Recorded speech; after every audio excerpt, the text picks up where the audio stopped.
बच्चों, आइए सुनिए सारस और आदर्श की दोस्ती। एक जंगल के किनारे एक गांव था। वहां आदर्श नाम का एक लड़का रहता था। आदर्श का कोई दोस्त नहीं था। सिर्फ ज्यादा समय वह पहाड़ी इलाकों में घूमते हुए अकेले ही गुजारता था। एक दिन आदर्श पहाड़ी के पास घूम रहा था। अचानक उसे एक छोटा सा सारस पक्षी बच्चा दिखाई दिया। उसे देखते ही आदर्श उसके पास पहुंच गया। सारस घायल था। आदर्श उसे अपने साथ अपने घर ले आया और उसका इलाज करने लगा। धीरे धीरे सारस और आदर्श की दोस्ती गहरी होने लगी। आदर्श जहाँ भी जाता सारस उसके पीछे पीछे उड़ता पहुंच जाता। आदर्श को सारस के रूप में एक अच्छा दोस्त मिल चुका था, लेकिन दोनों की दोस्ती ज्यादा दिनों तक कायम न रह सकी।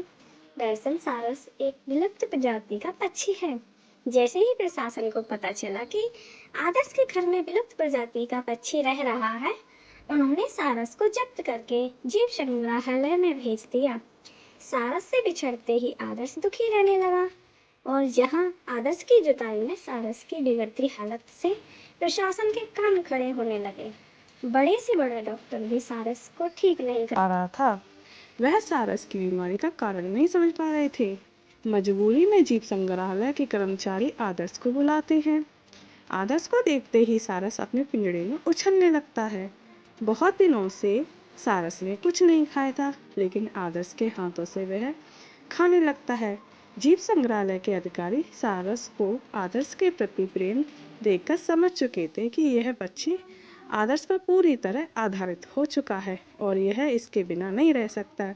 इसलिए प्रशासन को सारस उसे वापस करना पड़ता है और साथ ही आदर्श को सारस की देखभाल करने का मासिक खर्चा भी सरकारी खजाने से दिया जाने लगता है। आदर्श को उसका दोस्त मिल जाता है और दोनों की दोस्ती के फूल दोबारा खिलते हैं। इसी के साथ ये कहानी खत्म हो जाती है। तो आपको हमारी ये स्टोरी कैसी लगती है, लाइक और सब्सक्राइब कीजिए। Thank you friends.